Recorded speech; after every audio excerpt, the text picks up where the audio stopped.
Our story begins in a small village called Udi, nestled deep in the heart of Igboland.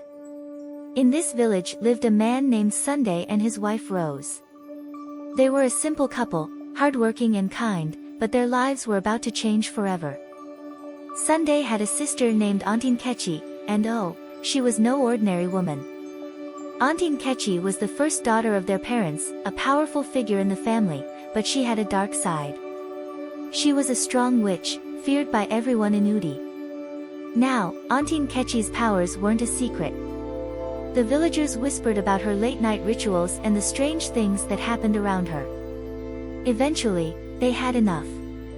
They drove her out of Udi, telling her never to return. But Sunday, being a good brother, couldn't abandon her. She was family, after all. So, he made a big decision. He took his wife, Rose, and moved to the next village, Amida, just so Auntie Nkechi could live with them. He built a new home, hoping they could start afresh. Time passed, and life seemed calm for a while. But then, something strange happened. Auntie Nkechi fell terribly ill. She was weak, lying on a mat in their small hut, her breathing shallow. Rose, who was pregnant at the time, stayed by her side, caring for her like a sister. One day, as Auntie Nkechi's life slipped away, she reached out with a trembling hand and placed it on Rose's round belly. She whispered words no one could hear, a prayer, a blessing, or maybe something else. And then, she took her last breath. What Rose didn't know was that in that moment, Auntie Nkechi's spirit didn't just leave. It found a new home, inside her unborn child. Rose gave birth to a beautiful baby girl. They named her Gold, which means precious thing, hoping she'd bring joy to their lives. But from the start, Gold was different. As a baby, she didn't cry like other children. Her eyes were sharp, almost like she could see things others couldn't. As she grew, her strangeness only got worse. She'd sit alone for hours, staring at the river, whispering to herself Damar. Sunday brushed it off, saying she was just quiet. But Rose, she felt a chill every time she looked at her daughter. Then came the day that changed everything. One hot afternoon, Rose was washing clothes outside when she heard a hiss, like a snake. She turned around, and her heart stopped. There, where Gold had been playing, was no little girl. Instead, a long, shiny python slithered across the ground. Rose screamed, dropping her bucket. She blinked hard, and suddenly, the python was gone. In its place stood Gold, smiling as if nothing had happened. Rose knew then that her daughter wasn't normal. Something dark lived inside her. Can you imagine that? Your own child turning into a snake right before your eyes. Rose was terrified, but she kept it to herself. She didn't want the village to know. She didn't want Sunday to think she was crazy. But deep down, she remembered Auntie Nkechi's touch on her belly and wondered, had her sister-in-law done this? Years went by, and Gold grew into a tall, quiet girl. Her strange behavior didn't stop. Sometimes, she'd disappear near the river and come back hours later, dripping wet, with no explanation. Other times, neighbors complained of missing chickens, and Gold would just smirk. Rose couldn't take it anymore. She wanted peace, but how do you find peace when your own daughter feels like a stranger? Then, one fateful day, a couple from the city arrived in Amida. They had 3 young children and a kind smile. They'd heard about Gold, well, not the snake part, of course, and thought she'd make a perfect nanny. They offered to take her to Enugu State, promising to care for her and give her a new life in the city. Rose didn't even think twice. She was desperate to be free of the fear, the weirdness, the secrets. She packed Gold's small bag and handed her over, waving goodbye without a tear. Little did that family know, they weren't just bringing a nanny into their home. They were inviting something dangerous, something ancient, something tied to the rivers and the spirit world. So, Gold left the village of Amida and arrived in Enugu State with a couple and their 3 kids, 2 boys and a little girl. The family was excited. They lived in a neat house with a small garden, and they thought Gold, with her quiet ways and calm smile, would be the perfect nanny. The parents, Mr. and Mrs. Obie, worked long hours, so they needed someone to watch their children: Chitty, the oldest, Keen, the middle boy, and little Ada. At first, everything seemed fine. Gold cooked, cleaned, and kept the kids in line. But it didn't take long for things to get weird. The first sign came one night. The family had a small fish pond in their backyard, a little hobby Mr. Obie loved. One morning, he woke up to find every single fish floating on the water, dead. No explanation, no disease, just lifeless. He asked Gold if she'd seen anything strange, but she just shrugged and said, maybe they got tired of swimming. The kids giggled at her answer, but Mrs. Obie felt a shiver. Something about Gold's voice sounded too calm, too cold. Then the kids started acting funny. Chitty, who was 10, began having nightmares. He'd wake up screaming about a big snake chasing him through the house. Keen, the 7-year-old, swore he saw Gold's shadow on the wall one night, but it wasn't human. It had a long, slithering tail. Little Ada, only 4, stopped talking altogether. She'd just sit in a corner, staring at Gold like she knew something the others didn't. Now, Mr. and Mrs. Obie didn't believe in village tales or spirits. They were city people, modern, educated. But even they couldn't ignore the strange things piling up. Food spoiled faster than usual. Wet footprints appeared on the floor, even when no one had been outside. And one night, Mrs. Obie caught Gold standing by the window, whispering to the rain like it was answering her. When she asked what Gold was doing, the girl turned with a smile and said, "The water likes me." Tell me, folks, would you sleep easy after hearing that? Things went from strange to downright terrifying one evening. The family had gone to a church event, leaving Gold alone with the kids. When they got back, the house was dark, no lights, no sound. They called out for Gold but no answer. Then they heard it, a low, hissing noise coming from the children's room. Mr. Obie grabbed a broom for protection and crept toward the door. What he saw made his knees weak. Gold was sitting on the floor, her eyes glowing faintly in the dark. Around her, the 3 kids were in a trance, swaying like they were under a spell. And coiled beside her was a python, its head resting on her lap like a pet. Mr. Obie shouted, and the spell broke. The kids snapped out of it, crying and confused. Gold blinked, and the python vanished, like it was never there. She stood up, acting innocent, saying, "I was just telling them a story." But the Obies weren't fooled anymore. They locked their bedroom door that night and whispered about what to do. Send her back to Amida. Call the police. They didn't know yet, but they knew one thing: Gold wasn't human, not fully. The torment didn't stop there. The next day, Chitty fell sick, fever, chills, and a rash shaped like scales. The doctor couldn't explain it. Keen started sleepwalking, always ending up near the bathroom sink, mumbling about water calling him. And little Ada finally spoke again, but not in her voice. She hissed, low and deep, "Leave her alone, or you'll drown." Mrs. Obie broke down, begging her husband to get rid of Gold, but how do you get rid of something you don't even understand? The Obies were trapped. Gold's presence was like a dark cloud over their home, growing heavier every day. They didn't know it yet, but her powers weren't just random. They were tied to the rivers, to the spirit of Auntie Nkechi, who'd passed her marine essence into Gold before she was even born. And soon, that power would push this family to the edge. The Obies were trapped. Gold's presence was like a dark cloud over their home, growing heavier every day. They didn't know it yet, but her powers weren't just random. They were tied to the rivers, to the spirit of Auntie Nkechi, who'd passed her marine essence into Gold before she was even born. And soon, that power would push this family to the edge. The morning after they found Gold with the python, Mr. Obie made a decision.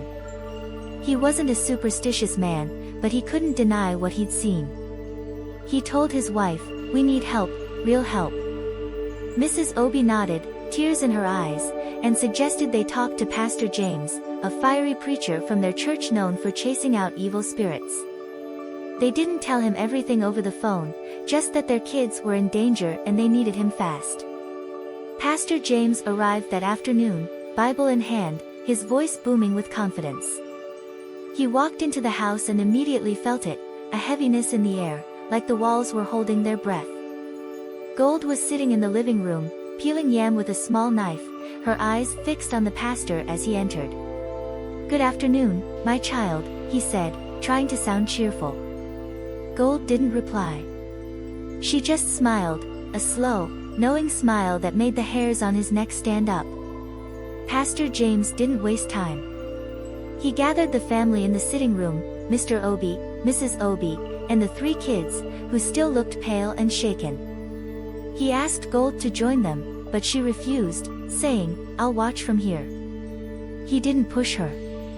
Instead, he opened his Bible and started praying, loud and fierce, calling on the heavens to cleanse the house. The kids clung to their parents, and for a moment, it felt like hope was winning. But then, the lights flickered. The flickering turned into a full blackout. The room went dark, and a cold wind swept through, even though every window was shut. Pastor James raised his voice, shouting, "In the name of the Almighty, I bind every spirit." But then came a sound, a low, bubbling gurgle, like water rising from the ground. The family looked down, horrified, as water began seeping up through the floorboards. Not a flood, not a leak, just a thin, shimmering layer, spreading fast. And in the middle of it stood Gold, her bare feet in the water, her eyes glowing like tiny moons. Pastor James stumbled back, clutching his Bible. "What are you?" he demanded. Gold tilted her head and said, "I am the river's daughter." Her voice wasn't her own, it was deep, layered, like many voices speaking at once. The kids screamed, and Mrs. Obi fainted. Mr. Obi tried to grab his family and run, but the doors wouldn't open. The water rose higher, now ankle deep, and fish, yes, fish, started swimming in it, darting around their feet. Pastor James threw holy water at Gold, but it evaporated before it touched her. That's when Chitty, the oldest boy, started choking. He fell to his knees, clawing at his throat, his eyes bulging. Mrs. Obi, who'd just come to, screamed his name. Pastor James rushed to him, praying harder, but Chitty gasped, "She's inside me." Gold laughed, a sharp, echoing sound, and the water climbed to their knees. Keen and Ada clung to their father, sobbing, while the fish circled them like they were waiting for something, or someone, to sink. Pastor James was out of his depth, but he wasn't giving up. He pulled a wooden cross from his bag and held it high, shouting, "Spirit of darkness, leave this child." For a second, it worked. Chitty coughed and breathed again, the water stopped rising. Gold's glow dimmed, and she sat down, suddenly looking tired. The family thought it was over. But as they caught their breath, the pastor turned to Mr. Obi and whispered, "This is bigger than me. We need someone who knows the old ways." The next day, Mr. Obi drove back to Amida. He hadn't spoken to Rose Gold's mother, since they'd taken her daughter away. He found her pounding yam outside her hut, her face lined with worry. When he told her what was happening, snakes, water, glowing eyes, Rose dropped her pestle and covered her mouth. "I knew it," she whispered. "It's Auntie Nkechi. She's in her." Mr. Obi begged for answers, and Rose finally confessed the truth, how her sister-in-law, the witch, had touched her belly on her deathbed, passing her spirit into the unborn Gold. Rose told him something else, something chilling. Auntie Nkechi hadn't just been a witch. She'd been a servant of the marine spirits, tied to the rivers and lakes of their land. She'd made a pact for power, and when she died, she didn't let go, she chose Gold as her vessel. Rose said, "I gave her away because I couldn't fight it. But you can't either, not with prayers alone." She told Mr. Obi to find Matsio Keke, an old Dibia, a traditional healer, who lived near the river in Udi. He's the only one who might know how to break this. Back in Enugu, things got worse. Mrs. Obi woke up to find Ada missing. She searched the house, her heart pounding, until she heard splashing from the bathroom. There was Ada, standing in the bathtub, fully dressed, the water overflowing and dark like a swamp. The little girl turned, her eyes black as night, and hissed, "She's coming for all of you." Mrs. Obi grabbed her daughter and ran, locking them in the bedroom. That night, they heard slithering outside the door, slow, deliberate, like a snake testing the lock. Mr. Obi returned with Matsuo Keke 2 days later.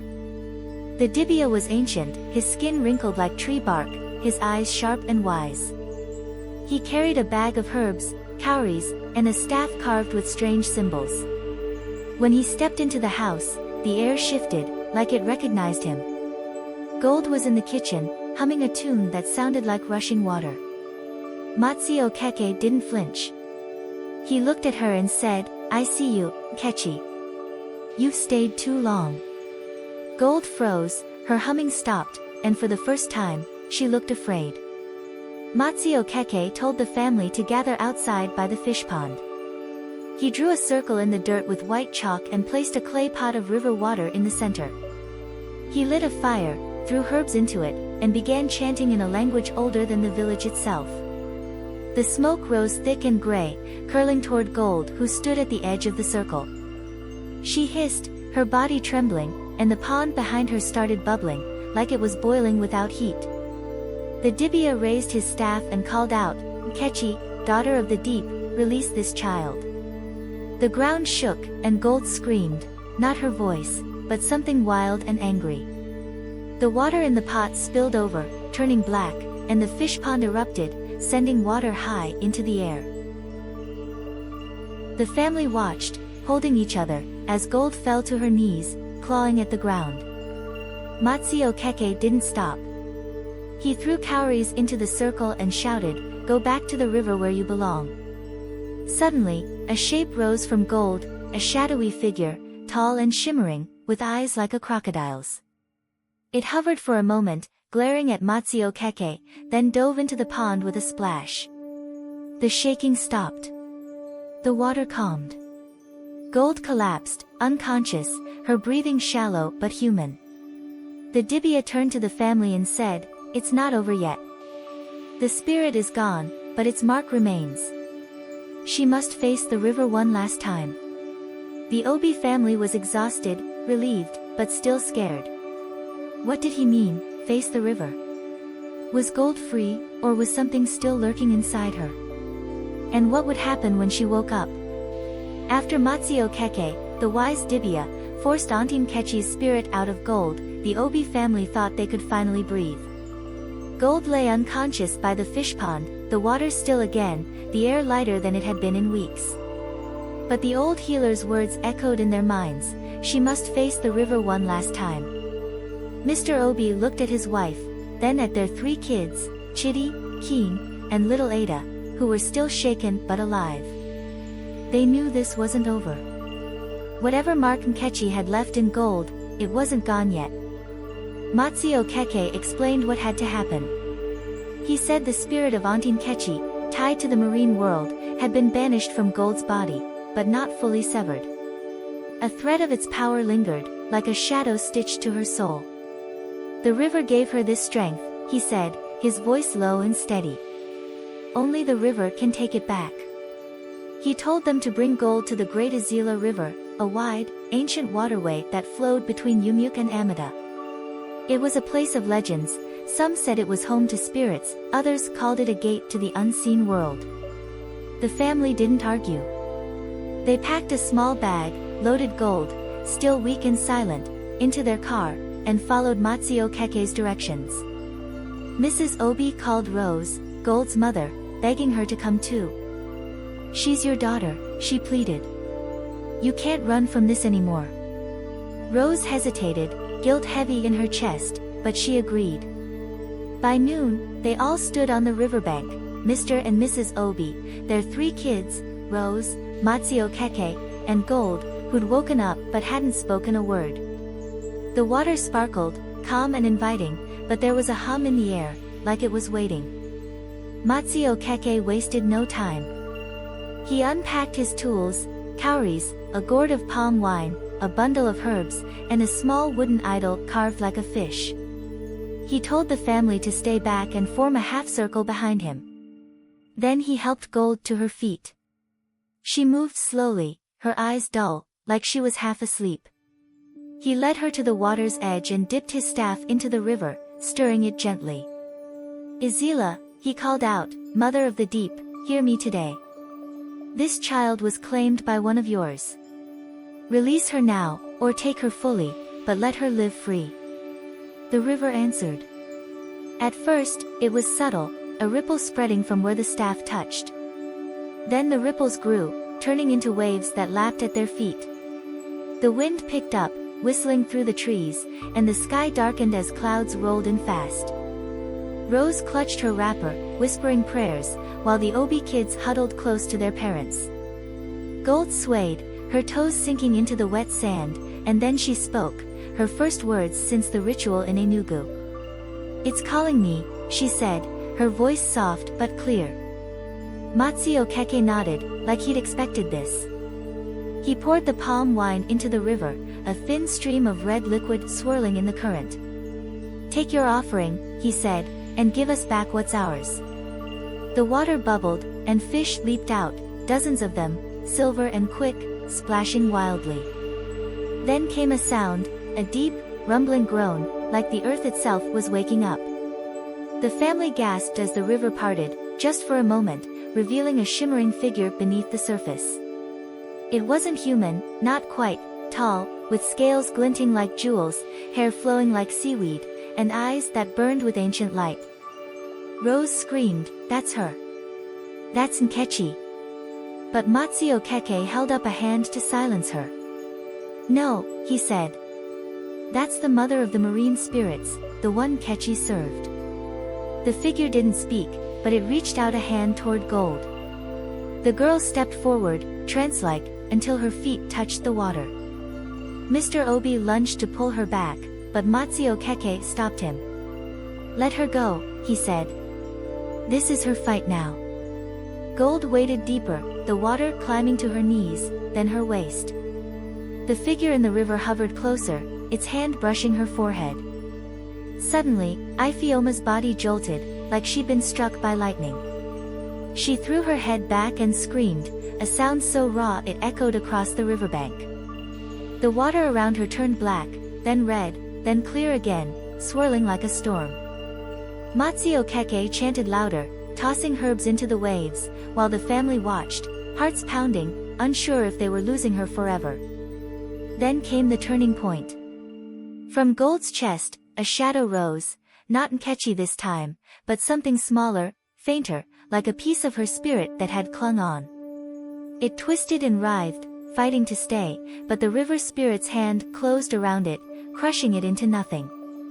The water surged, a massive wave crashing over Gold, pulling her under. The family shouted her name, rushing to the edge, but Matsuo Keke stood still, watching, waiting. For a long minute, there was nothing, just silence, the river settling, the clouds parting to let sunlight through. Rose fell to her knees, sobbing, thinking her daughter was gone. Mrs. Obi held her kids tight, tears streaming down her face. Mr. Obi stared at the water, fists clenched, ready to dive in. But then, movement. A hand broke the surface, then a head, and Gold emerged, gasping for air. She stumbled to shore, soaked and trembling, but her eyes were different, clear, human, free. The river had taken what it claimed. Matsuo Keke knelt beside Gold, checking her pulse, then nodded. It's done, he said. The mark is gone. Rose crawled to her daughter, wrapping her arms around her, crying apologies for giving her up. Gold hugged her back, weak but alive, whispering, I'm okay, Mama. The OBs joined them, a mix of relief and exhaustion washing over them. Chitty, Keen, and Ada ran to Gold, no fear in their eyes anymore, just gratitude. Matsuo Keke explained it later, as they sat by the riverbank eating roasted corn he'd brought. The marine spirit had accepted his offering and severed Nkechi's hold, stripping away the power she'd forced into Gold. She's herself now, he said, but she'll always feel the water's pull. It's in her blood, not her soul. He warned them to keep her away from rivers for a while, just to be safe. The family nodded, too tired to argue, too thankful to care. Days turned to weeks, and Gold changed. She smiled more, laughed with the Obi kids, helped Neoma cook without that eerie stillness she once had. The nightmares stopped, the fish pond stayed alive, and the house in Enugu felt warm again. Rose took her daughter back to Amida, vowing never to let her go again. The Obis visited sometimes, bringing gifts, their bond with Gold now one of family, not fear. And the Azila River? It flowed on, quiet and mysterious, keeping its secrets beneath the surface. So, what happened to Gold in the end? She grew up, lived a simple life, and stayed close to her mother. Some say she never went near water again, others swear they saw her by the river years later, just watching, unafraid. Maybe she found peace with it, the pull of the deep, the echo of a spirit that once owned her. Whatever the truth, her story spread through the villages, a tale of power, possession, and the strength to break free. From a witch's curse to a river's mercy, this journey took us through fear, family, and redemption. What did you think? Did Gold deserve her freedom? Could you face a spirit like that? Let me know in the comments, I am ready to read every single one. If you loved this story, give it a thumbs up, share it with your friends, and subscribe so you don't miss our next folktale adventure. We've got more mysteries waiting.